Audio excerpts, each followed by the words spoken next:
ഇത് ഞങ്ങളുടെ YouTube channel വഴി പുറത്തു പോയാൽ ഇത് സാറിന് പുറത്ത് പോയിക്കോട്ടെ, പുറത്ത് സാധനം വിട്ടോ. മേപ്പാടി നല്ല മഴയാണ്. ഇവിടുത്തെ മഴ ഉള്ളിലുള്ളുന്നൊരു പേടി ഉണ്ടാക്കുന്ന മഴയാ. പോയോ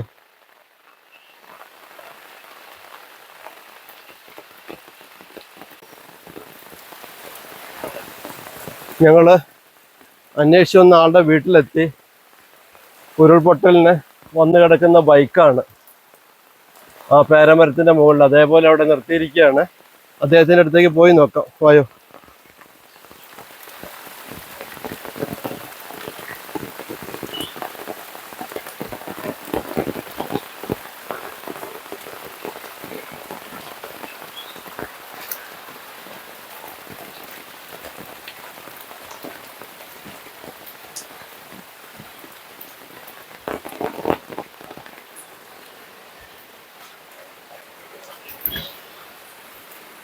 കോളിംഗ് ബെൽ അടിച്ചു നോക്കട്ടെ.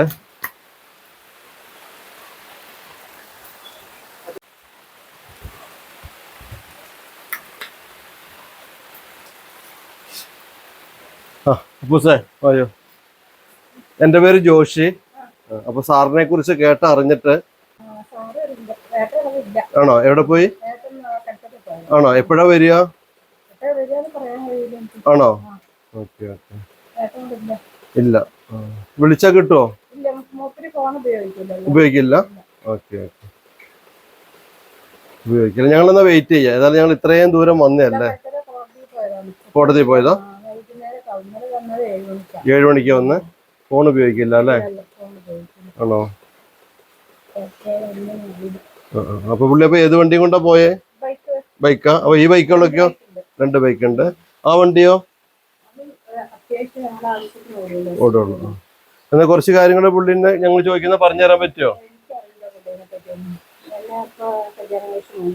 ആണോ? വീഡിയോയിൽ വരുന്നതിന് ബുദ്ധിമുട്ടുണ്ടോ? എടുക്കണ്ട കേട്ടോ ബുസ്. ഓക്കെ. നമ്മൾ അന്വേഷിച്ചു വന്ന അദ്ദേഹത്തിന്റെ പേര് പാലഞ്ചേരി ശ്രീകുമാരൻ എഴുത്തച്ഛനാണ്. അദ്ദേഹത്തിന്റെ ക്വാളിഫിക്കേഷനാണ് MSW, GD, PhD and LLB. ആള് അഡ്വക്കേറ്റ് ആണ്. അതോടൊപ്പം തന്നെ പട്ടാളക്കാരനായിരുന്നു. മിലിറ്ററിയിൽ നിന്ന് റിസൈൻ ചെയ്ത് വന്നതാണെന്നാ പറയുന്നത്. ഓക്കെ അല്ലേ അപ്പൂസ്? അപ്പൂസ് വിളിക്കുന്നത്. എല്ലാവർക്കും നമസ്കാരം. ഞാൻ ജോഷി. അപ്പോൾ ഞാൻ ഒത്തിരി കേട്ടിട്ടുണ്ട് നമ്മുടെ ശ്രീകുമാരൻ എഴുത്തച്ഛൻ സാറിനെ കുറിച്ച്. അപ്പോൾ നേരിട്ട് വന്നൊന്ന് കാണണം, പരിചയപ്പെടണമെന്ന് ഭയങ്കര ആഗ്രഹമായിരുന്നു. അങ്ങനെ ഞാൻ അപ്പൂസും കൂടെ ഇന്ന് വന്നതാണ്. അപ്പോൾ കുറച്ച് കാര്യങ്ങൾ അദ്ദേഹവുമായിട്ട് സംസാരിക്കാൻ വേണ്ടിയിട്ടാണ്. അപ്പോൾ സാറിൻ്റെ wish you have A great day. Okay, thank you. നമുക്ക് ഈ ഷൈക്ക് ഹാൻഡിൽ മാറ്റി ഇങ്ങനെ പിടിക്കേണ്ടത്. ഓക്കെ. ആദ്യമായിട്ട് തന്നെയാണ് എനിക്ക് ഒരാൾ ഇങ്ങനെ ഒരു ഷൈക്ക് ഹാൻഡ് തരുന്നത്. കാരണം 2 പാം ഓഫ് ദ ഹാൻഡ്, ഉള്ളം കയ്യിൽ ഒതുങ്ങുന്നതായിരുന്നു. അത് അതിനപ്പുറത്തേക്ക് ഒരു ബന്ധമായി. അതാ നമ്മൾ ഓരോരോ കാലം മാറുന്നതനുസരിച്ച് നമ്മൾ മാറേണ്ടതുണ്ട്. ലോകയുഗത്തിൽ നിന്നോ അല്ലെങ്കിൽ പ്രാകൃത മനുഷ്യരിൽ നിന്നോ ഇപ്പം ഡിജിറ്റൽ കമ്പ്യൂട്ടർ വേൾഡിലെത്തി. അപ്പം അതിനനുസരിച്ച് നമ്മളെ പിടുത്തത്തിൽ മാറ്റം വരുത്തേണ്ടതുണ്ട്. നമ്മൾ 1-2 ആൾക്കാർ മതിയാവും. കാരണം കുറേ ആൾക്കാരൊക്കെ നമുക്ക് മാറ്റിയെടുക്കാൻ കഴിയുമെന്ന് വരില്ല. നമ്മുടെ വിദ്യാഭ്യാസ വൈകല്യം സൃഷ്ടിക്കുകയാണ് ഇവിടെ. ലോക സമ്പന്ന രാജ്യമാണ് ഇന്ത്യ. ലോക സമ്പന്ന രാജ്യമാണ് സൗദി അറേബ്യ. അത് എനിക്ക് കൊള്ളയടിക്കണമെങ്കിൽ ആ രാജ്യത്തെ ജനങ്ങൾക്ക് വിവരമില്ലാതാകണം.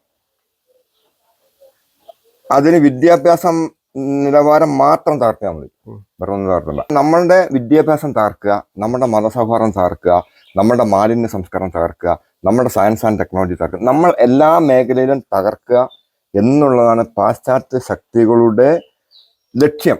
അതിൽ അവർ 100-ൽ 95% വിജയിച്ചു കഴിഞ്ഞു. 5% അസംതൃപ്തി ഉണ്ട് നിങ്ങൾ സാറിന്. 95% അസംതൃപ്തി ഉണ്ട്. അവർ 95% അവർ ജയിച്ചിരിക്കുന്നു. സാർ ഫൗളായി, നമ്മൾ ഫൗളായിരിക്കുന്നു. അപ്പം ഇത് മനഃപൂർവ്വം ആക്കുന്നതാണ്. അങ്ങനെ ആക്കിയെങ്കിൽ മാത്രമേ ബ്രിട്ടന് ലോകം ഭരിക്കാൻ പറ്റുള്ളൂ. ബ്രിട്ടനാണ് വേൾഡ് ഭരിക്കുന്നത്. ഇംഗ്ലീഷാണ് ലാംഗ്വേജ്, വേൾഡ് ലാംഗ്വേജ്. ഒരിക്കലും അല്ല. അപ്പം നമ്മൾ അതിന് അടിമത്തത്തിലേക്ക് പോകുക, അല്ലെങ്കിൽ അത് എന്താ പറയുക, ഉൾക്കൊള്ളില്ല. അതിന് സാഷ്ടാംഗം വീഴുക എന്ന് പറയാം നമുക്ക് ശരിക്കും മലയാളം പറഞ്ഞാൽ. അതേപോലെ ആകാം. അപ്പം 5ാം ക്ലാസ് പഠിച്ച അന്ന് അമ്മയുടെ വിദ്യാഭ്യാസം, അന്ന് ഹരിശ്രീ ഗണപതായ മണലിലാണ് എഴുതുക. എഴുതി പഠിച്ചതാണ്. അമ്മയുടെ കുഞ്ഞുനാളിൽ ആരാണോ ആ അമ്മ ഹരിശ്രീ ഗണപതായ നമാന്ന് എഴുതുമ്പോഴേക്കും ആ ചൂണ്ടമരുന്ന് ബ്ലഡ് ചോര പൊടിയും. അക്ഷര അമ്മ ഒരിക്കലും മറക്കില്ല. ഇന്ന് ഹരിയല്ല, ശ്രീയില്ല, ഗണം ഒന്നുമില്ല. സാറ് പിന്നെ സാറിനെ കുറിച്ച് ഒരു ചെറിയ വിവരണം. സാറിന്റെ ബാല്യകാലം, കൗമാരം, യൗവനം, പട്ടാള ജീവിതം, ഇവിടത്തെ ജീവിതം, കുടുംബജീവിതത്തെ കുറിച്ചൊക്കെ ഒന്ന്. എല്ലാം നാടകീയമാണ് സാറേ. ബാല്യജീവിതം നാടകം, ശൈശവം മുതൽ മൊത്തം നാടകീയമായിരുന്നു. പക്ഷേ പങ്കുവെക്കാൻ പറ്റാത്തതും പങ്കുവെക്കാൻ പറ്റാവുന്നതുമായ കുറെ അനുഭവങ്ങളുണ്ട്, ഇഷ്ടംപോലെ അനുഭവങ്ങളുണ്ട്. അതെ. അത് നമുക്ക് അതെ. പഠിച്ചത് ഏത് സ്കൂളിലാണ്? പഠിച്ചത് കുറെ സ്കൂളിൽ പഠിക്കേണ്ടി വന്നു. മേപ്പാടി സ്കൂളിൽ പഠിക്കേണ്ടി വന്നു, പുത്തോള സ്കൂളിൽ പഠിച്ചു, ചൂരമൺ സ്കൂളിൽ പഠിച്ചു, വീണ്ടും മേപ്പാടിക്ക് പോയി, വീണ്ടും കൽപ്പറ്റയ്ക്ക് പോയി. കൽപ്പറ്റയാണ് അന്ന് ഡിഗ്രിയും പ്രീ ഡിഗ്രി ഉള്ളൂ. അന്ന് അന്ന് സെക്കൻഡ് PDCയും പിന്നെ ഡിഗ്രി അങ്ങനെ 2 മാത്രമേ ഉള്ളൂ. PG ഇല്ലായിരുന്നു വയനാട്ടില്. പിന്നെയാണ് PG വന്നത്. ഡിഗ്രി എവിടെ പഠിച്ചത്? ഡിഗ്രി NMS ഗവൺമെന്റ് കോളേജിൽ കൽപ്പറ്റ. BA ചെയ്തു, കറസ്പോണ്ടൻസ് ആയിട്ട്. അതെ. അപ്പം അന്ന് PG ഇല്ലായിരുന്നു. അന്ന് സെന്റ് മേരീസ് കോളേജും കൽപ്പറ്റ NMS ഗവൺമെന്റ് 2 കോളേജ്. അന്ന് കോളേജ് ഓലഷെഡായിരുന്നു സാറേ. അതാ മനസ്സിലാക്കുന്നത്. ഞങ്ങളെ ഓൾഡ് സ്റ്റുഡന്റ് മീറ്റിംഗ് പോയപ്പം ഈ മുള കൊണ്ട് മറച്ചതും ഒരു സ്ഥലത്ത് ഓടുമേഞ്ഞതും ഒരു സ്ഥലത്ത് ഓല മേഞ്ഞതും. ഇപ്പൊക്കെ വലിയ ബിൽഡിംഗ് സൗധങ്ങളാണ്. PhD എവിടെ ചെയ്തത്? PhD Kerala university, Calicut university എന്നാണ് ചെയ്യുന്നത്. ഇപ്പൊ നമുക്ക് എല്ലാ ഡിഗ്രിയും ഇവിടെ കിട്ടും. പണ്ട് നല്ലായിരുന്നു. ഹൈസ്കൂൾ വിദ്യാഭ്യാസം പോലെ ഇല്ലായിരുന്നു. കാരണം നമ്മളെന്നറിയോ, ഇതില് എനിക്ക് സാറിനോട് പറയുന്നത്, ഹൈ ലെവൽ ആയിട്ടുള്ള ഒരു വ്യക്തി തിയറി കൊണ്ടും പ്രാക്ടീസ് കൊണ്ടും ഇന്റലിജന്റ് പവർ കൊണ്ടും ഹൈ ഇന്റലിജന്റ് പവർ കൊണ്ട് മാത്രമേ ഈ പുഴ നീന്തി കിടക്കാൻ കഴിയുള്ളൂ. അങ്ങോട്ടേക്ക് ആയി നമ്മൾ. അപ്പൊ എല്ലാരും വൈപ്പ് ഔട്ട് ആകാണ്. ഇപ്പം WMനെ കുറിച്ച് എനിക്ക് സന്തോഷമുണ്ട്, മർക്കസിനെ കുറിച്ച് എനിക്ക് സന്തോഷമുണ്ട്. മർക്കസില് ബഹുമാനപ്പെട്ട കാന്തപുരം വരാന്ന് പറഞ്ഞപ്പോൾ ഞാൻ, സാർ പ്ലീസ് നിങ്ങൾ വരരുത്, ഞാൻ അങ്ങോട്ട് വന്ന് കണ്ടോളാം. ഞാൻ നിങ്ങളെ കാണാൻ ഞങ്ങൾ അങ്ങോട്ട് പോയി. ഒരു വിഷുവിന്റെ ഞാൻ അവിടെ പോയി നോളജ് സിറ്റിനെ കുറിച്ച് ഞാൻ കുറെ പഠിച്ചു. കാരണം നിങ്ങൾക്ക് അതിന് കഴിയുന്നല്ലോ. കാരണം ഒരു എന്താ പറയാ, ഒരു നല്ല യൂത്തിനെ വാർത്തെടുക്കാൻ കഴിയുന്നുണ്ട് പ്രോഗ്രസ് ലെവലിൽ. അത് കാണുമ്പോൾ കുറച്ച് സമാധാനം കിട്ടുന്നുണ്ട്, കുറച്ച് സമാധാനം കിട്ടും. പക്ഷെ അതെന്താ അറിയോ, അത് നിങ്ങൾ പരിപൂർണമായി അറിയുന്നുണ്ട് യൂത്തിനെ വളർത്തിയെടുക്കുന്നത്. വേറെ ഒരു കമ്മ്യൂണിറ്റിക്കും കഴിയുന്നില്ല. അതാണ് നമ്മൾ മനസ്സിലാക്കേണ്ടത്. അപ്പൊ നിങ്ങളുടെ വളർച്ചയിൽ ഞാൻ സന്തോഷിക്കാണ് വേണ്ടത്. കാരണം നിങ്ങൾ വളർന്നാലേ എനിക്ക് മെച്ചുണ്ടാവുള്ളൂ. നിങ്ങൾ വളർന്നില്ലേ ഞാൻ തളരും. അതെ. അത് നമുക്ക് എന്നറിയോ, നിങ്ങൾ സാർ നേരത്തെ പറഞ്ഞ പോലെ കാട്, പ്രകൃതി, വെള്ളം, ഇത് മൂന്നും പ്രകൃതിയുടെ 3 ഘടകങ്ങളാണ്, 3 അടുപ്പുംകല്ലുകളാണ്. വെള്ളം വളരെ ഇമ്പോർട്ടന്റ് ആണ്. കാടും പ്രകൃതി ഹൈ പവർ. അതാ സാർ മനസ്സിലാക്കേണ്ടത്. ഇപ്പം നമ്മൾ അതെ കടൽ സമുദ്ര നിരപ്പിൽ നിന്ന് 4000 അടി ഉയരത്തിലാണ് നിൽക്കുന്നത്. ഇപ്പം 900 കണ്ടി 6800 ഉണ്ട്. 900 കണ്ടീന്റെ കവാടാണിത്. 4500 അടി. ഈ 4500 അടി ഹൈറ്റിൽ ഒരു 50,000 ലിറ്റർ വെള്ളം പമ്പ് ചെയ്ത് കെട്ടണ എത്ര HP മോട്ടർ വേണം സാറേ? അതാണ് നമ്മൾ ഫ്രീ ആയിട്ട് കിട്ടുന്നത്. മഴ ഫ്രീ ആയി കിട്ടുന്നത്. സാർ ചിന്തിക്കണം. ഇപ്പം ഈ മഴ പെയ്യുന്നുണ്ട്, ഇപ്പം മഴ പെയ്തുകൊണ്ടിരിക്കും അവിടെ. അപ്പൊ ഇത് സമുദ്ര നിരപ്പിൽ നിന്നും ഒരു 4000 അടി ഉയരം. കാരണം 1.5 കിലോമീറ്റർ ഹൈറ്റ്, 1.5 കിലോമീറ്റർ അതിന് മാത്രമൊന്നുമില്ല. ഇപ്പൊ 50,000 ലിറ്റർ അതിന് മുകളിലും പെയ്ത് ഇറങ്ങിക്കൊണ്ടിരിക്കും. അപ്പൊ ഈ പവർ നാച്ചുറൽ പവറാണ്. എഞ്ചിൻ വേണ്ട, ഡീസൽ വേണ്ട, ഒന്നും വേണ്ട. ആ ശക്തിയാണ് സാർ നേരത്തെ പറഞ്ഞത്. അപ്പൊ ഞാൻ ആലോചിച്ച കാടിനെ കുറിച്ച് നിങ്ങൾ ഇപ്പോഴും പഠിച്ച് തീരില്ല സാറേ. കാരണം യൂണിവേഴ്സിറ്റി ഓഫ് വേൾഡ് ആണിത്. നമ്മുടെ പുറകുവശത്തേക്ക് നടക്കുകയാണെങ്കിൽ നിലമ്പൂർ ജില്ല വഴി അറബിക്കടലും, ഇടതുവശത്തേക്ക് നടക്കുകയാണെങ്കിൽ ബംഗാൾ ഉൾക്കടലും, കിഴക്കോട്ട് നടക്കുകയാണെങ്കിൽ ഇന്ത്യൻ മഹാസമുദ്രവും, വടക്കോട്ട് കാശ്മീർ വരെ പോവാം. ഇതാണ് കുട്ടികൾ പഠിപ്പിക്കേണ്ടത്. അത് പഠിപ്പിക്കുന്നുണ്ട്. Britain, America, Germany, Italy, France ഈ തുടങ്ങിയ രാജ്യങ്ങളിൽ B2 രാജ്യങ്ങളിൽ കുട്ടികൾ പഠിക്കുന്നതാണ്. നമ്മളിവിടെ എന്താ പറയാ, A+B², A+2AB+B², അങ്ങനെ തളർത്തുന്നതാണ്. അത് നമ്മൾക്ക് കിട്ടിയ ആ വിദ്യാഭ്യാസം കുറച്ചും കൂടി കഴിവുള്ള വിദ്യാഭ്യാസമാണ്. ഇപ്പൊ അത് അപ്പം കഴിവുള്ളതാണെന്ന് പറഞ്ഞപ്പം അവിടുന്ന് വീണ്ടും കമ്മിറ്റി കൂടും. ഈ കഴിവുള്ളതും കൂടി കുറച്ചിട്ട് DPP കൊണ്ടുവന്നു. DPP കൊണ്ടുവന്നു ഇപ്പൊ SLC പരീക്ഷയ്ക്ക് എല്ലാവർക്കും A+. ഇതിന് ജനങ്ങൾ ഉണരാൻ ഞാൻ കഴിഞ്ഞ ദിവസം ഒരു മീഡിയാസിനോട് പറഞ്ഞു 3 കോടി മലയാളികളെ ഒന്നിക്കുമെന്ന്. 3 കോടി മലയാളികളെ ഒന്നിക്കും. പക്ഷെ മലയാളികൾ തിരിച്ചറിയേണ്ടത് തിരിച്ചുണ്ട്. നമ്മൾ മലയാളികൾ വേൾഡ് നമ്പർ 1 ആണ്. അപ്പൊ മലയാളികൾ തിരിച്ചറിയുന്നുണ്ട്, തിരുത്തുന്നുണ്ട്. ഒന്നുകിൽ വിശ്വവിപ്ലവം കേരളത്തിൽ നിന്ന് തുടങ്ങാം, അല്ലെ പിന്നെ പാലസ്തീൻ അടിച്ചൊതുക്കുന്നവരെ കേരളത്തിന് അടിച്ചൊതുക്കുന്നാണ് പറയുന്നത്. പക്ഷെ പാലസ്തീൻ അടിക്കും പോലെ കേരളത്തിന് അടിച്ചാൽ കേരളം ലോകം മൊത്തം അറിയും. അതാണ് കേരളത്തിന് പ്രത്യേകത. കാരണം എൻ്റെ ഒരു സഹോദരൻ ബ്രിട്ടനിലുണ്ട്, അയാൾ ചോദിക്കും. ഇപ്പൊ അതെ നോളജ് സിറ്റി എന്നതിനെ പറ്റി ഞാൻ ചോദ്യം ചെയ്യും, നമ്മൾ കൂട്ടിപ്പിടിച്ചു. അതാണ് ഞാൻ സാറിന് നേരത്തെ സഹിക്കാൻ തന്നത്. അത് അറൈവൽ ഫിറ്റ്നസ് ആണ്. ഇപ്പൊ നമ്മളെ ഇവരുടെ അടുത്തേക്ക് ഒരു കാരണവശാൽ അടിച്ചെത്തൂല. ഇവർ ഹെവി ഫോഴ്സ് ആണ്. കപടതയും കുടിലതയും വഞ്ചനയും ചതി ഇവരിൽ റിസർവ് ഡെപ്പോസിറ്റ് ആണ്. അത് ഉപയോഗിച്ച് അവർ നമ്മൾ അടിക്കും. പക്ഷെ ഇത് വേൾഡ് അറിയും. ഇപ്പോഴും പഠിച്ചോണ്ടിരിക്കുക. ഞാനൊരു ഉദാഹരണം പറയാം. 4600 മില്യൺ കോടി കോശങ്ങളുണ്ട് ബ്രെയിനിൽ. ഇപ്പോഴും പഠനം തീർന്നില്ല. അതുപോലെ ഞങ്ങൾ കുറച്ച് ആൾക്കാർ ഇതിനെ കുറിച്ച് ഇപ്പോഴും പഠിച്ചുകൊണ്ടിരിക്കുകയാണ്. പുത്തുമല ലാൻഡ് സ്ലൈഡിങ് ഇപ്പം കേരളത്തിൽ സംഭവിച്ച ഏറ്റവും പുതിയ ലാൻഡ് സ്ലൈഡിങ് അഥവാ കൂട്ടക്കൊലപാതകമാണ് മുണ്ടക്കൈ നടന്നത്. അപ്പൊ ഇന്നത്തെ ഞങ്ങൾ 3 ദിവസം മുമ്പേ അവരെ ഒഴിപ്പിക്കാൻ നിയമപരമായിട്ടും ജനങ്ങളോടാണ് ഞാൻ പറഞ്ഞത്. 3 ദിവസം മുമ്പേ അവരെ ഒഴിപ്പിക്കാൻ റെയിൻ ഗേജിന്റെ നിർദ്ദേശം ഉണ്ടായിരുന്നു. റെയിൻ ഗേജ് എന്ന് പറഞ്ഞാൽ കാലാവസ്ഥാ നിരീക്ഷണ കേന്ദ്രത്തിന്റെ നിർദ്ദേശമുണ്ടായിരുന്നു. 1800 മില്ലിമീറ്റർ മഴ പെയ്തു. അതിന്റെ മുകളിൽ വീണ്ടും 500 മില്ലിമീറ്റർ പെയ്തിരിക്കുന്നു. ഇപ്പോഴും പെയ്തുകൊണ്ടിരിക്കുന്നു. നിങ്ങൾ അടിയന്തരമായി സംഭവ സ്ഥലത്തെത്തുക. വേണ്ട മുൻകരുതൽ നടപടി എടുക്കാൻ ബാധ്യസ്ഥപ്പെട്ടവർ സെൽഫി എടുക്കുക, മദ്യം ഉപയോഗിക്കുക, റിസോർട്ടിൽ ആനന്ദ നൃത്തം നടത്തുക. അതിന്റെ ഫലമായി എൻ്റെ കൂടപ്പിറപ്പുകൾ, എൻ്റെ പ്രിയജനങ്ങൾ, ഞാൻ അങ്ങോട്ട് പോകുന്നില്ല സാർ. കാരണം അത് എൻ്റെ ജീവിത അവസാനം. അത് കാരണം ക്ലോസിൽ നിൽക്കുക. അങ്ങോട്ട് പോയി കഴിഞ്ഞാൽ ചിലപ്പോൾ ഞാൻ എന്നെ അതെ അങ്ങനെ എടുക്കുള്ളൂ സാറേ. കാരണം എടുത്തു പോകും. കാരണം എനിക്ക് സാറ് ഇവിടെ വന്നപ്പോൾ എനിക്ക് താഴെ തന്നെ സ്മെല്ല് കിട്ടി. നിങ്ങളുടെ അത്തറിന്റെ ശരീരം എന്താ പറയാ ശരീര ഗന്ധം എനിക്ക് താഴ്ന്നു കിട്ടി. അപ്പൊ ഇവിടെ ആരോ വന്നിട്ടുണ്ട് എനിക്ക് മനസ്സിലായി. അപ്പം മുതൽ നിങ്ങളുടെ ഒരു മുള്ളു പോലും കുത്താതെ നിങ്ങളെ തിരിച്ച് അവിടെ കൊണ്ട് എത്തിക്കാനാണ് ഞാൻ ആലോചിക്കുന്നത്. കാരണം മഴ, കാട്ടുമൃഗങ്ങൾ, അട്ട കടിക്കും. എല്ലാത്തിനെ കുറിച്ച് ഞാൻ ഫൈബ്രേഷൻ ആക്കാം. അത് ഞാൻ നിങ്ങളുടെ സർവന്റും ഗൈഡുമാണ്. നിങ്ങൾ ഇവിടെ വന്ന സ്ഥിതിക്ക് അതിഥി ദേവോഭവ ഹൈന്ദവ സംസ്കാരമാണ്. ഹിന്ദുവിന് ഹിന്ദു സംസ്കാരം പഠിക്കേണ്ടതുണ്ട്. ഹിന്ദുക്കൾ ഹിന്ദു സംസ്കാരം പഠിച്ച പ്രശ്നമല്ല. പഠിക്കുന്നില്ല, അവർ പഠിപ്പിക്കുന്നില്ല. ഇനി അതെ അപ്പം ഈ അപ്പം മുൻകരുതൽ നടപടി സാർ അറിയാം. 18 മില്ലിമീറ്റർ മഴ പെയ്തു കഴിഞ്ഞാൽ ഈ മലഞ്ചെറുതിൽ എവിടെയും ഉരുൾപൊട്ടാം. ഒന്നത് അവിടെയാണ് 500 മില്ലിമീറ്റർ. മേപ്പാടി ഭാഗത്ത് മാത്രമാണോ അതുള്ളത്? അല്ല വയനാടിന്റെ മറ്റു ഭാഗത്തും? വയനാട് അല്ല ഹിൽ ടെൻഡൻസി ഉള്ള സ്ഥലം. അതായത് മലഞ്ചെരുവുകളിൽ മാത്രമേ ഈ പ്രതിഭാസം നിലനിൽക്കുന്നുള്ളൂ.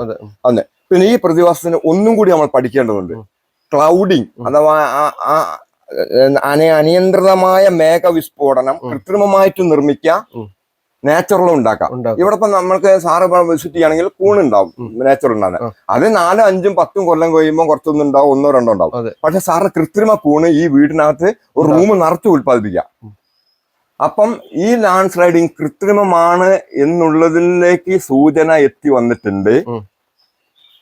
ഗാഡ്ഗിൽ സാർ പറഞ്ഞു 6 മണിക്കൂർ പെയ്യേണ്ട മഴ 1/2 മഴ പെയ്ത്തായി മാറുന്നത് എങ്ങനെയാണ് സാറേ?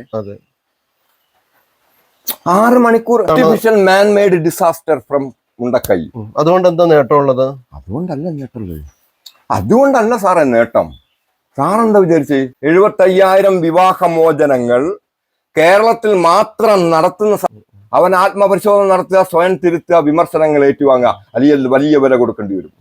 ഞാൻ ചോദിക്കുന്നത് വലിയ വില കൊടുക്കേണ്ടി സാറേ. ഇത് ഞങ്ങളുടെ യൂട്യൂബ് ചാനൽ വഴി പുറത്തു പോയാൽ സാറിന് സാറ് വിട്ടോ. എന്റെ കോങ്കണ്ണ് എന്റെ വൈകല്യം, എന്റെ കണ്ണിലെ കരട് ഞാൻ എടുത്തിട്ട് അങ്ങയുടെ കണ്ണിലെ കരട് എടുക്കാൻ വരാവൂ. എന്റെ കണ്ണിലെ കോല് ഞാൻ തോണ്ടിക്കളയണം. ഈ തേജസ് പത്രപ്രവർത്തകർ വന്നു. അത് സത്യമേവ ജയതേ. ഇന്ത്യയുടെ മുദ്രാവാക്യം എന്താ? സത്യമേവ ജയതേ. വേൾഡ് നമ്പർ 1 ആണ് ഇന്ത്യ. മഹാരാജ്യമാണ് ഇന്ത്യ. മതസൗഹാർദ്ദം, മാലിന്യം എല്ലാം കൊണ്ടും നിറഞ്ഞതാണ് ഇന്ത്യ. ഇന്ത്യനെ തോൽപ്പിക്കാൻ ഒരു രാജ്യം ഇന്ന് ലോകത്ത് 245 രാജ്യങ്ങളിൽ ഇതുവരെ വന്നിട്ടില്ല, ഇനി വരൂല്ല. എത്ര ഭാഷകളുണ്ട് നമുക്ക്? അത്രയും പവർഫുൾ ആണ് ഇന്ത്യ. അത് ഇവൻ വളച്ചുകൊണ്ടോ വേറൊരുത്തം വളച്ചുകൊണ്ടോ ഒന്നും വളയാൻ പോകുന്നില്ല സാറേ. സത്യമേവ ജയതേ. പുണ്ടക്കൈ പുത്തുമല ഉരുൾപൊട്ടിയ സാറിനറിയോ? പുത്തുമല ഉരുൾപൊട്ടിയ സമയത്ത് ഞാൻ ഫസ്റ്റ് വീഡിയോ ചെയ്തു. അത് തേജസ് പത്രപ്രവർത്തനം വേണ്ടി ഞാൻ ചെയ്തത്. ഞാനിവിടെ ഒറ്റയ്ക്ക് വന്നുകൊണ്ടിരിക്കുന്ന സമയത്ത് തേജസ് പത്രപ്രവർത്തനം വന്നു. യാദൃശ്യമായിട്ട് അവരായിരുന്നു ഇവിടെ ഉണ്ടായിരുന്നത്. അപ്പൊ എന്റെ ഒരു കൂട്ടുകാരൻ വഴി അവരുമായിട്ട് അവരൊരു കൂട്ടി ജോയിൻ ചെയ്തു. അവരോട് ഞാനൊരു 45 മിനിറ്റ് വീഡിയോ ചെയ്തു. ആ വീഡിയോ ചെയ്ത് കഴിഞ്ഞിട്ട് ആ പത്രം ഇത് റിപ്പോർട്ട് ചെയ്തു. അന്ന് ഒരു 10-50,000 പേരോളം ഷെയർ ചെയ്ത് പോയപ്പോ പിന്നെ ഇന്ത്യൻ എക്സ്പ്രസ് വരെ വന്നു. അപ്പൊ ഇന്ത്യൻ എക്സ്പ്രസിനോടോ ഹിന്ദു പത്രത്തിനോട് പറഞ്ഞോ, ഞാൻ അവർക്ക് പറഞ്ഞു കൊടുത്തു, ഇനി നിങ്ങൾ അവരെടുത്ത് കോപ്പി പോയിട്ട് എടുക്കുക. അല്ലാതെ നിങ്ങൾ ഇങ്ങനെ റിപ്പീറ്റ് ചെയ്തൊരു കാര്യമില്ല, പറഞ്ഞിട്ട് കാര്യമില്ല. അവരുടെ നിങ്ങൾ ക്രിമിനൽ ആണ്, അല്ലെങ്കിൽ നിങ്ങൾ ക്രൈം ആണെന്ന് പറഞ്ഞാൽ ഞാൻ നിങ്ങളെ അടച്ചു പിടിക്കുക. പക്ഷെ പ്രകൃതി നിങ്ങൾ വീണ്ടും പുറത്തു കൊണ്ടുവരിക. സത്യമേവ ജയതയാണ്. കാരണം ഒരു കാര്യമുണ്ട്. ഇപ്പൊ അത് മുണ്ടക്കൈ സാറിന്റെ അഭിപ്രായം പറഞ്ഞല്ലോ, ഇവിടെ പുത്തുമലയില് അന്ന് ഉണ്ടായതും ഇത് സെയിം. അത് എന്റെ ബ്രിട്ടനിലുള്ള സുഹൃത്ത് പറഞ്ഞു, പുത്തുമല ലാൻഡ് സ്ലൈഡിങ് ശ്രീകുമാറെ ശ്രദ്ധിക്കേണ്ടതുണ്ട്. ബ്രിട്ടൻ അഥവാ പാശ്ചാത്യ രാജ്യങ്ങളിൽ പൗഡർ ടാങ്കിലിട്ടിട്ട് H2O ജലം ഉണ്ടാക്കുന്നുണ്ട്. അത്രയും ടെക്നോളജിയാണ് അവര്. അപ്പം അവര് പണി തന്നതാണോ എന്ന് ഓർക്കണം എന്ന് പറഞ്ഞത്. ഒരിക്കലും ഞാൻ അത് വിശ്വസിച്ചില്ലായിരുന്നു. 3 വർഷത്തോളം ഞാൻ വിശ്വസിച്ചില്ല. മുണ്ടക്കൈ ലാൻഡ് സ്ലൈഡിങ് വന്നപ്പം എനിക്ക് അതിനെ കുറിച്ച് മനസ്സിലാക്കേണ്ടി വന്നു. ആർട്ടിഫിഷ്യൽ മാൻ മെയ്ഡ് ഡിസാസ്റ്റർ. അത് ഞാൻ പറഞ്ഞു സാറിനോട്. പാലസ്തീൻ എന്തിനാ യുദ്ധം ചെയ്യുന്നത്? അല്ല, ഇത് സാറ് ഇന്റർനാഷണൽ ലെവലിൽ പാലസ്തീൻ യുദ്ധം ചെയ്യുന്ന അടിയിൽ ക്രൂഡ് ഓയിൽ ഉണ്ട്. അതാണ് വിഷയം. ഇവിടെ എന്താ നടക്കുന്നത്? ലോകത്തെ 13ാമത്തെ വില്ലേജിലെ ഒരു വില്ലേജാണ് Vellarimala village. A class AC, power free. സാറിന് 20 രൂപ കൊണ്ട് ഒരു ദിവസം ജീവിക്കാം. വന്യമൃഗ സമ്പത്ത്, ലോകം ഇതാരും അറിയുന്നില്ല. 20 രൂപ കൊണ്ട് ജീവിക്കുക എന്ന് പറയുന്നത് എങ്ങനെയാന്ന് പറയോ? 20 രൂപ സാറിന് ആഹാരം കഴിക്കാൻ മാത്രം പൈസ മതി. 20 രൂപയ്ക്ക് ഒരു നേരത്തെ ഒരു ദിവസം ഒരു കഞ്ഞി ഒരു അച്ചാർ മതി ഒരു ദിവസം ജീവിക്കാൻ. അത് 20 രൂപയ്ക്ക് ഇവിടെ കിട്ടും. 20 രൂപ ഇവിടെ കിട്ടും. ഇഷ്ടംപോലെ ചക്ക, മാങ്ങ, പ്രകൃതി വിഭവങ്ങൾ, വെള്ളം, ഈവൻ ഇലക്ട്രിസിറ്റി ഫുള്ള് ഫ്രീ അവിടെ. സാധനം കറണ്ട് ബില്ല് അടയ്ക്കാൻ 5 മിനിറ്റ് പവർ കട്ട് പോലില്ല ഇവിടെ. ഇത് സോളാറാ. ഇപ്പൊ നമുക്ക് സോളാറിലാണ് വർക്ക് ചെയ്യുന്നത്. ഇത് നമുക്ക് എന്ത് ചെയ്യാം? ഇലക്ട്രിസിറ്റിയിലേക്ക് മാറാം. കാരണം മഴ വരുമ്പോൾ ഇതിന്റെ ക്ലൗഡിംഗിൽ പറഞ്ഞാൽ ഇതിന് ഷോർട്ട് വരുമ്പോൾ നമുക്ക് generator, even to power generator, അത് വെള്ളം വഴി ഉപയോഗിക്കാം. വെള്ളം സാറിന് കാണിച്ചില്ല. 1 രൂപ സാറിന് ചെലവ് വരുന്നില്ല. എവിടെ ഓസ് വിട്ട് ജോയിൻ ചെയ്യണം. നിങ്ങൾക്കൊരു വ്യായാമത്തിന് കൂടെ. എന്നാലും എനിക്ക് മനസ്സിലാവാത്ത ഒരു കാര്യം പറയാം. ഇവിടെ ഇങ്ങനെ ഒരു ആർട്ടിഫിഷ്യൽ എന്താ പറയാ, ഒരു ഭൂകമ്പം അതായത് ഒരു പ്രദേശോപം ഉണ്ടാക്കിയതുകൊണ്ട് നേട്ടം ആർക്കാണ്? നേട്ടം ഉണ്ടായിരിക്കാന്ന് പറഞ്ഞാൽ വൻകിട കോർപ്പറേറ്റുകൾ നേട്ടമാണത്. അതായത് പശ്ചിമഘട്ട നിത്യഹരിത നിബിഡ വനങ്ങളായ ശൈത്യമേഖല, മഴ പെയ്യും കാടുകൾ അവരുടെ അധീനതയിലാക്കാം. ഇപ്പൊ സാറിന് എനിക്ക് കൊന്നെങ്കിൽ മാത്രമേ നിങ്ങളുടെ മൊബൈൽ ഫോണും ഡ്രസ്സും എനിക്ക് അടിച്ചു മാറ്റാൻ പറ്റുള്ളൂ. എനിക്ക് അങ്ങയുടെ ഇന്നത്തെ പ്രധാനപ്പെട്ട ഒരു കാര്യം ഒന്ന് പറയാനുള്ളൂ. ജാലിയൻ വാലാബാഗ് കൂട്ടക്കൊലപാതകം നമ്മൾ ചരിത്രത്തിൽ പഠിച്ചിട്ടുണ്ട്. അവിടെ നിങ്ങളുടെ മാപ്പിള ലഹളൊക്കെ ബ്രിട്ടീഷർ ഉണ്ടാക്കി കേട്ടോ. നമുക്ക് മാപ്പിളമാരില്ല, എന്റെ സഹോദരങ്ങളാണ്, എന്റെ കൂടപ്പുറപ്പുകൾ, എന്റെ കൂടപ്പുറപ്പുകൾ, എന്റെ പെങ്ങന്മാരുടെ ഭർത്താക്കന്മാർ, എന്റെ ആൾക്കാരാണ് അവര്. ഞാൻ സാറിനോട് പേര് ചോദിക്കാതെന്ന് പറയാം, വിഭജിച്ചിട്ടുണ്ടാകാം. അതുകൊണ്ട് എന്റെ കൂടപ്പുറപ്പുകളാവണം. അപ്പൊ ജാലിയൻ വാലാബാഗ് മുതൽ മാപ്പിള ലഹള മുതൽ ഇപ്പൊ മുണ്ടക്കൈ കൂട്ടക്കൊലപാതകം വരെ എത്തി. ഇനിയിപ്പോ നാളെ ഇനി അടുത്ത വലിയ കൂട്ടക്കൊലപാതകം ഉണ്ടാവും. മുതലാളിത്തം, സാമ്രാജ്യത്വം, രാഷ്ട്രീയം, ഇവർക്ക് വർഗീയ കലാപം വേണം, യുദ്ധം വേണം, ജനങ്ങൾക്ക് വിവരമില്ലാതാകണം, പിന്നെ കൂട്ടക്കൊലപാതകങ്ങൾ സൃഷ്ടിച്ചുകൊണ്ടിരിക്കും. ഇതാണ് ഇവരുടെ നമ്പർ 1. ഇനി നടത്തിക്കൊണ്ടിരിക്കും. ഇപ്പം എന്താണ് റാപ്പിഡ് സോങ്ങർ വന്നിട്ടുണ്ട്. അതിന്റെ പുറകെ രാഷ്ട്രീയമുണ്ട്. വേടന്റെ രാഷ്ട്രീയം വീണ്ടും ഇടതുപക്ഷം എന്ന് തന്നെ പറയാൻ പറ്റൂല, ഫ്യൂഡൽ സിസ്റ്റം എന്ന് പറയാം. അങ്ങനെ എനിക്ക് ഇഷ്ടംപോലെ ഭീഷണി ഉണ്ട്. ഞാൻ പറഞ്ഞു ഇനിയും ഭീഷണി കൊണ്ടാ. എനിക്ക് നിങ്ങൾ പ്രകൃതിയുടെ വെന്റിലേറ്ററിലാണ് ഞാൻ, നിങ്ങൾ എല്ലാവരും ഐസിയിലാണ്. സാറിന് അറിയാം, ഇത്രയും ലാൻഡ് സ്ലൈഡ് ഉണ്ടായിട്ട് പ്രകൃതി ഒരു പിഞ്ച് ചോര പൈതന്നെ സംരക്ഷിക്കുമ്പോൾ വീണ്ടും സംരക്ഷിച്ച് നിങ്ങളെ സർവന്റും ഗൈഡുമായിട്ട് നിങ്ങളെ മുന്നിലേക്ക് ഇടുകയാണ്. സാർ അതിന്റെ ഇടയ്ക്ക് സാറിന്റെ കുടുംബത്തെ കുറിച്ച് പറഞ്ഞല്ല. അച്ഛൻ കുടുംബമെല്ലാം നാടകീയ. കാരണം അച്ഛൻ എന്റെ ചെറുപ്പത്തിൽ മരിച്ചു, അമ്മ വളരെ ഞങ്ങൾ കഷ്ടപ്പെട്ടിട്ടാണ് വളർത്തിയത്, അമ്മയും മരിച്ചു കഴിഞ്ഞു. കുടുംബജീവിതം എന്ന് പറഞ്ഞാൽ നാടകീയമാണ്. കാരണം നമ്മളുടെ വീട്ടിലെ സ്ത്രീകൾ അതായത് നമ്മുടെ സ്ത്രീ സമൂഹം 99% വർണ്ണ ലോകത്തിൽ തളയ്ക്കപ്പെട്ടാണ്. അവർക്ക് വേണ്ടത് സീരിയൽ കാണുക, ഡിസൈനായി നടക്കുക, ഫാഷൻ പരേഡ് നടത്തുക. ഇവിടെ അതല്ല വേണ്ടത്. ഇവിടെ ഇന്ത്യൻ ഫണ്ടമെന്റൽ റൈറ്റ് ടൈറ്റാനിക്കിനെക്കാട്ടും കഷ്ടമായി മുങ്ങിക്കൊണ്ടിരിക്കുക. ഇതിനെ പിടിച്ച് ഉയർത്തുവാനോ നിലനിർത്തുവാനോ പുതിയ തലമുറയെ വാർത്തെടുക്കുക അല്ല ചെയ്യുന്നത്. ഇവിടെ ഞാൻ റോസ് പൗഡർ ഇട്ടിട്ടല്ല കാര്യം. കാരണം എനിക്ക് റോസ് പൗഡർ അല്ല ആവശ്യം. മുടി വെട്ടിക്കളഞ്ഞത് എനിക്ക് താരം വന്നിട്ട് മുടി ചൊറി പിടിച്ചതാണ്. ഈ മുടി ഞാൻ വന്നോണ്ടിരിക്കും. അതാണ് സാർ മനസ്സിലാക്കുക. അപ്പൊ അങ്ങനെ പെണ്ണുങ്ങൾ ഇരുത്തി കഴിഞ്ഞു. അവർക്ക് പുതിയ തലമുറയ്ക്ക് പട്ടിണി ഇറക്കാൻ 1000 രൂപ വേണം. ഒരു വരുമാനമൊട്ടും ഇല്ല. ഇവരെങ്ങോട്ട് കൊണ്ടുപോകുന്നു അത് ചിന്തിക്കാൻ ഇവിടെ ആരുമില്ല സാറേ. പക്ഷെ കുറഞ്ഞ ആൾക്കാർ ചിന്തിക്കുന്നുണ്ട്. അവർ ജനങ്ങൾ ഉണർത്തുകൊണ്ടിരിക്കുക. സഹോദരങ്ങൾ എല്ലാരും കുടുംബം തന്നെ പാർട്ടീഷൻ ചെയ്ത് വേറെ പോയി. കുറെ സഹോദരങ്ങളുണ്ട്. വടുവഞ്ചാലുണ്ട്, സ്വന്തം അച്ഛന്റെ ഏട്ടനനിയന്മാര്. കാരണം ഞങ്ങൾ പോലെയുള്ള മക്കൾ കുറെ ഉണ്ട്. ഞങ്ങളിതിൽ തന്നെ അച്ഛൻ 2 മാരേജിലായിട്ട് 5 മക്കളോളം ഉണ്ട്. അത് ഒരേട്ടൻ എന്റെ സമയത്ത് തന്നെ ഉണ്ട്. ഒരു പെങ്ങള് 2 പെങ്ങളെ കോഴിക്കോട്, 1 പെങ്ങള് ഹൈറേഞ്ചിലുണ്ട്. പിന്നെ ഞാന് അച്ഛന്റെ ഏട്ടന്റെ മക്കളായിട്ട് പാടുവേൽ അവര് കോപ്പറേറ്റ് ആണ് സാർ. ഞാൻ എന്നെ ഉൾപ്പെടെ ഞാനും ശരിക്കും കോപ്പറേറ്റ് ആണെന്ന് പറയാം. പക്ഷെ എന്റെ വിദ്യാഭ്യാസവും അനുഭവവുമാണ് എന്നെ നിങ്ങളിൽ എത്തിച്ചത്. അല്ല നിങ്ങൾ എത്തിക്കൂല ഞാൻ. അതായത് സാറാണ് മനസ്സിലാക്കണം. കാരണം ഒന്നും പറയാൻ പറ്റില്ല സാർ. കാരണം ഇന്നലെ ഞാൻ ഇപ്പോഴും പഠിച്ചുകൊണ്ടിരിക്കുക. അതായത് പുത്തുമല ദുരന്തത്തിൽ പഠിച്ചോ? ഇല്ലല്ലോ. മുണ്ടക്കൈ പഠിച്ചോ? ഇനിയിപ്പോ ഡാം ഭീഷണി, ആഗോള താപനം.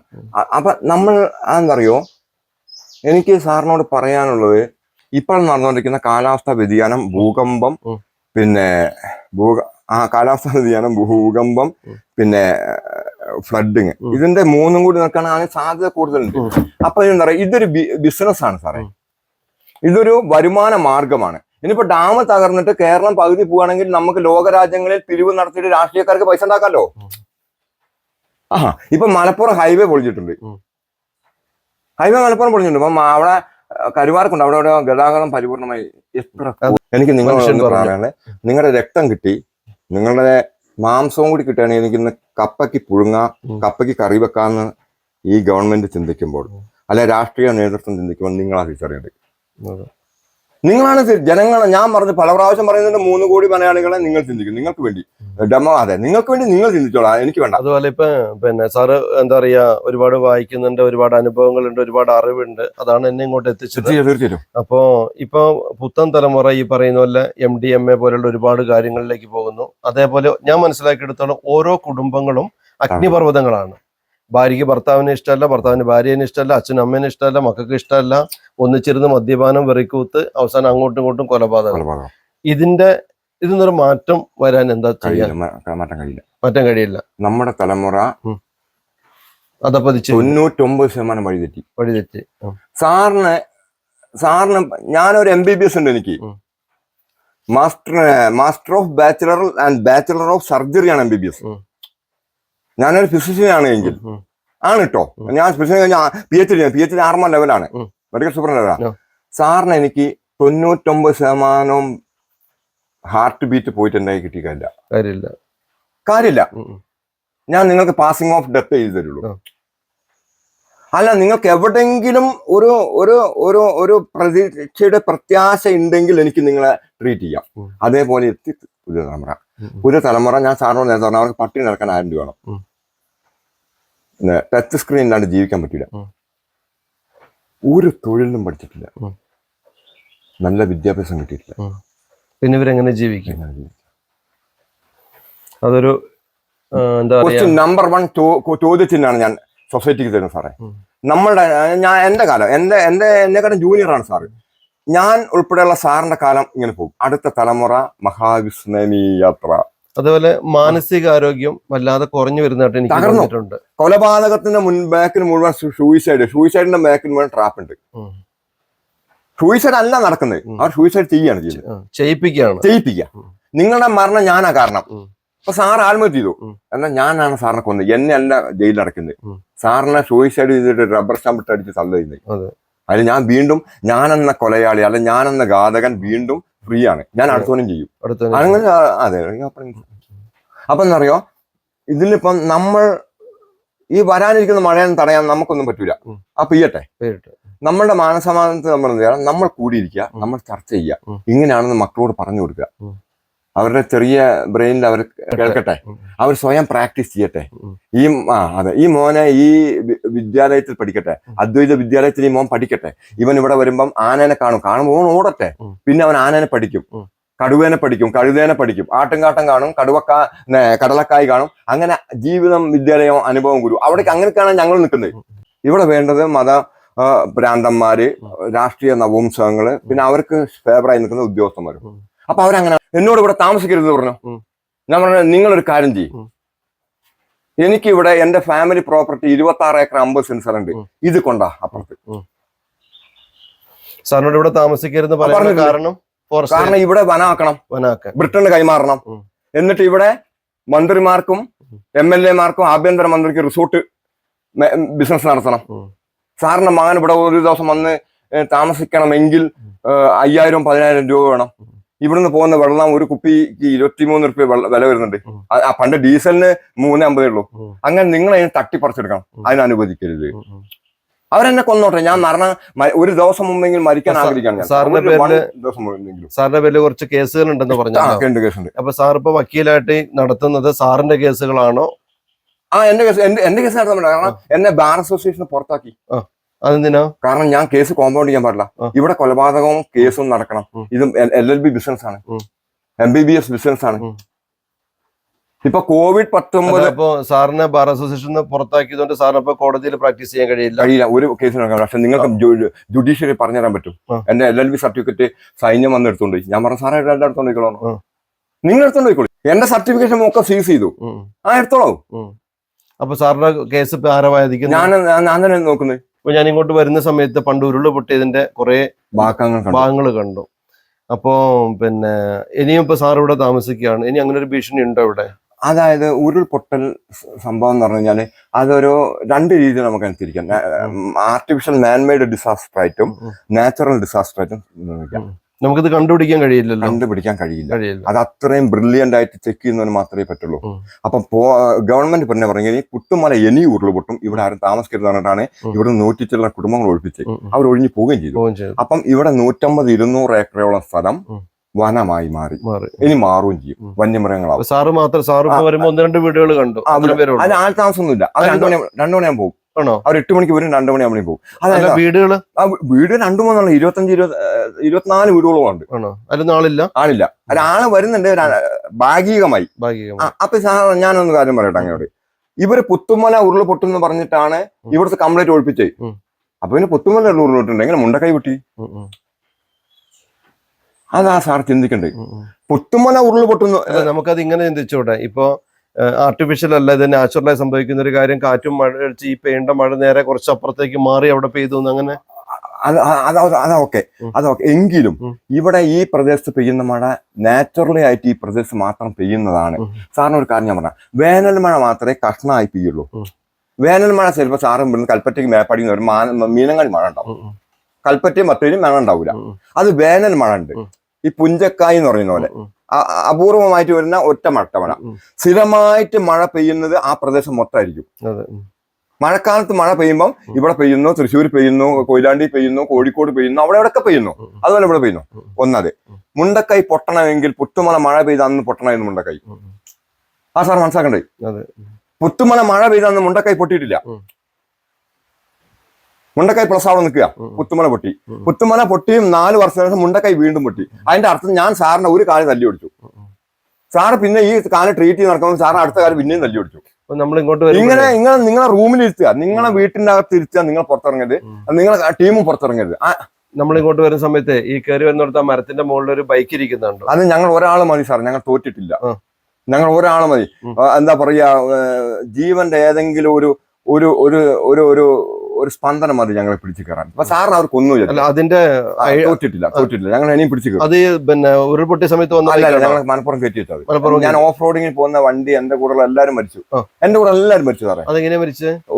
ലാൻഡ് സ്ലൈഡിങ്ങിൽ ഉരുൾപൊട്ടലിൽ പെട്ട് മരിച്ചു. കാരണം അപ്പം മരിച്ച സമയത്ത് ഞാൻ എന്റെ ഓഫ് റോഡ് എടുക്കുന്ന വണ്ടിയാണ്. ഓഫ് റോഡിന് പോകുന്ന ഓഫ് റോഡ്. ഏത് കമ്പനി വണ്ടിയാ? സുസുക്കി എന്ന് പറഞ്ഞാല് അത് 4 സ്റ്റോക്ക് എഞ്ചിനാണ്. 4 സ്റ്റോക്ക് എഞ്ചിൻ എന്ന് പറഞ്ഞാൽ രണ്ട് ഇത് പറയാം, 2 സ്റ്റോക്ക് എഞ്ചിനും 4 സ്റ്റോക്ക് എഞ്ചിനും. 4 സ്റ്റോക്ക് എഞ്ചിൻ വിറകടുപ്പ് വരിക. സാറ് വിറകടുപ്പ് കത്തിച്ചു കഴിഞ്ഞാൽ അങ്ങോട്ട് നല്ല കത്തും. ഗ്യാസിന് ലിമിറ്റ് ഉണ്ട്. ഗ്യാസ് പെട്ടെന്ന് കത്തും, പെട്ടെന്ന് തീരും, ചൂടും കുറവുണ്ടാവും. ഗ്യാസിന് ലിമിറ്റേഷൻ ഉണ്ട്. മൈലേജ് നമ്മൾ വണ്ടി വിടുന്നതിനനുസരിച്ചാണ്. കട്ട് റോഡ്, ഇറക്കം, കയറ്റം, പിന്നെ ഉള്ള സ്പീഡ് അനുസരിച്ച് മൈലേജ് വേരിയേഷൻ വരും. അത്രേ ഉള്ളൂ. അല്ലാണ്ട് അതിന് വേറെ ഒന്നുമില്ല. ലോഡിനനുസരിച്ച് മൈലേജ് വരും. അതെ. അപ്പം സാറ് വിറകടുപ്പ് പോലെ 4 സ്റ്റോക്ക് അവൻ കത്താൻ പാടാ. ഒന്ന് തീ പിടിക്കാൻ പാടാ. തീ പിടിച്ചു കഴിഞ്ഞാൽ അൺലിമിറ്റഡ് ഫോഴ്സ് ആണ്. അതാണ് 4 സ്റ്റോക്ക്. നമ്മൾ എണ്ണ കൊടുക്കുന്ന ബാക്ക് പോയി, ബാക്ക് തലമുറയില്ല, മുന്നോട്ടുമില്ല. അപ്പൊ നമ്മള് ഇപ്പൊ സാറ് ജീവിച്ചിരിക്കുന്ന മക്കൾക്കും മക്കളില്ല. മക്കള് 2 പെൺകുട്ടികളുണ്ട്. പക്ഷെ ഞാൻ അവർ കണ്ടിട്ട് 14 വർഷമായി. അത് ഡിവൈസ് കുടുങ്ങി. ഞാൻ ഡൈവേഴ്സ് കുടുങ്ങി പോയി. കുറെ മക്കള് വേണമെന്നും അത് എത്രയും കൂടുതൽ ആഴത്തിൽ കുത്തി ചോദിക്കാൻ എന്റെ സഹോദരന് മാത്രമേ കഴിയുള്ളൂ. അല്ലാണ്ട് സഹപ്രവർത്തനം കഴിയില്ല കേട്ടോ. നിങ്ങൾ എന്റെ ബ്രദേഴ്സാണ്. ഭാര്യയ്ക്ക് ജോലി എന്തെങ്കിലും ഉണ്ടായിരുന്നോ? അതായത് എനിക്ക് നിങ്ങൾ പോലത്തെ ആൾക്കാരെ മുന്നേ ഞാൻ തോറ്റു പോകുന്നത്. ഭാരതീയ സയന വ്യൂഹത്തിനോട് എനിക്ക് തോൽവി. അവരോട് ഞാൻ എതിർത്തിരുന്നു. പക്ഷെ നിങ്ങളെ മുന്നേ തോറ്റു പോകും. അച്ഛൻ എന്നോട് പറയാ, ഉറക്കമില്ലാത്ത രാത്രിയും വിശ്രമമില്ലാത്ത പകലും മക്കൾക്ക് വേണ്ടി ഉപേക്ഷിച്ച്. സാർ ചിന്തിക്കണം, ഉറക്കമില്ലാത്ത നമ്മുടെ അതേ അവസ്ഥ, വിശ്രമമില്ലാത്ത പകലും.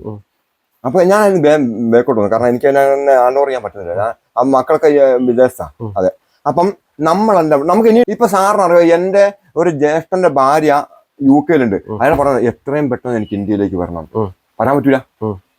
ഒരു ചക്കപ്പഴത്തിന് 50,000 രൂപ. സാറിനറിയോ?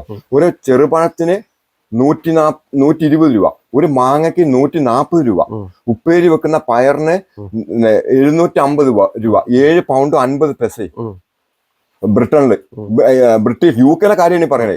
അത്രയും കാരണം. അപ്പം 750 രൂപയാണ് ഉപ്പേരി വെക്കുന്ന അര കിലോ പയറിന് അവിടെ ഉള്ള വില. അവിടുത്തെ മെയിൻ ജീവിതമാർഗം AK-47 ശവപ്പെട്ടിയ. അവർക്ക് അത് തിരിച്ചറിഞ്ഞു. പക്ഷെ ഇങ്ങോട്ട് വരാൻ പറ്റുന്നില്ല. അത്ര ഇഷ്ടപ്പെട്ടു കൂടിയായിരുന്നു. കാരണം ഞാനിപ്പം ഒരു വീഡിയോ ചെയ്തിട്ട് കുറെ ആയി, ഒരു 5-6 മാസമായി. അതെ. പക്ഷെ എനിക്ക് നിങ്ങളെ ബെസ്റ്റ് ടീം സാർ. നിങ്ങളെ പോലത്തെ വ്യക്തിത്വങ്ങൾ ഉണ്ടെങ്കിൽ ബ്രിട്ടൻ, അമേരിക്കൻ ഞാൻ ഓവർടേക്ക് ചെയ്തിട്ടുണ്ടാവും. നിങ്ങളെ പോലത്തെ വ്യക്തിത്വങ്ങളാണ് എനിക്ക് കിട്ടുന്നതെങ്കിൽ. ഞാൻ എന്തിനും പോസിറ്റീവായി കാണുന്നത്. ഇവിടെ വന്നപ്പോ സാർ ഇല്ലാന്ന് പറഞ്ഞു. അപ്പൊ വൈഫിനോട് സംസാരിച്ചോണ്ടിരുന്നപ്പോ ഞാൻ ഇവനോട് പറഞ്ഞു, പ്രതീക്ഷ കൈവിടണ്ട, സാറ് വരും. ഞാൻ നിങ്ങളെ തേടി വെച്ചു. കാരണം എനിക്ക് കണ്ടുമുട്ടും നമ്മൾ. കാരണം അത് നാച്ചുറലാ സാറേ. അത് പ്രകൃതി മെയിൻറ്റെയിൻ ദ നാച്ചുറൽ ജഡ്ജി. ഇവിടെ നാച്ചുറൽ ജഡ്ജി ഉണ്ട്, നാച്ചുറൽ ലോയർ ഉണ്ട്, നാച്ചുറൽ പോലീസ് ഉണ്ട്, പൊളിറ്റീഷ്യൻ ഉണ്ട്. ഇപ്പൊ സാറിന്റെ മൂത്രത്തിലെ ഉപ്പിന്റെ അളവും കടൽ ജലത്തിന്റെ ഉപ്പിന്റെ അളവും ഒരേ അളവാണ്. അതാണ് അമ്മയും മോനും തമ്മിലുള്ള ബന്ധം. നമ്മുടെ അമ്മ മരിച്ചിട്ടുണ്ടെങ്കിൽ വേറൊരു അമ്മയുടെ മനുഷ്യ സ്ത്രീയുടെ മുലപ്പാൽ കുടിച്ച് നമുക്ക് ജീവിക്കാം. പ്രകൃതി അത്രയും നാച്ചുറൽ. സാറിന്റെ സർവ്വ സുഖങ്ങളും പ്രകൃതി തരുന്നുണ്ട്, സർവ്വ ദുഃഖങ്ങളും പ്രകൃതിയിൽ. അതെ. അത് എന്തോ ചെയ്യണം സാർ, നമ്മൾ കുട്ടികളെ തിരിച്ചു കൊണ്ടുവരണം. അതെ, കുഞ്ഞുങ്ങളെ നമുക്ക് തിരിച്ചു കൊണ്ടുവരണം. അവർ തിരുത്തും, അവർ വഴി തെറ്റിക്കോട്ടെ, അവർ തിരിച്ചു വരും. തിരുത്തുന്നിട്ടേ ഉള്ളൂ. സാറിന്റെ മോർണിംഗ് ഇനി നാളെ കിടക്കുന്നുള്ളൂ, ഇന്നില്ല. ടുഡേ മോർണിംഗ് ഇല്ല. ഈ അസ്തമനത്തിനെ കുറിച്ച് സാർ ദുഃഖിക്കേണ്ട ആവശ്യമില്ല. നാളത്തെ പ്രഭാതം അങ്ങേ കാത്തിരിക്കുന്നുണ്ട്. അതെ. ഞങ്ങൾ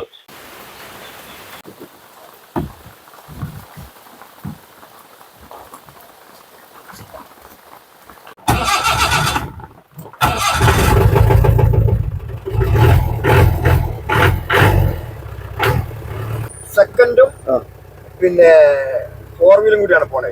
ഇനി ഫസ്റ്റും 4 വീലും ആണ് സാറിന് വേണ്ട. ഹെവി പവർ ആണ് വേണ്ടിയെങ്കിൽ ഇത് ഇങ്ങോട്ട് തട്ടിയാണ് ഇതും ഫസ്റ്റിലേക്ക്. അപ്പൊ പിന്നെ ഇവൻ അങ്ങനെ കേറി ഒന്നും ചെയ്യണ്ട കേട്ടോ. ഒരു സ്ലോവിൽ അടിച്ച് കയറും കേട്ടോ. ഏത് മല പിടിച്ചു കയറും കേട്ടോ. ഇതാണ് എന്റെ റൂട്ട്. അതെ അതെ അതെ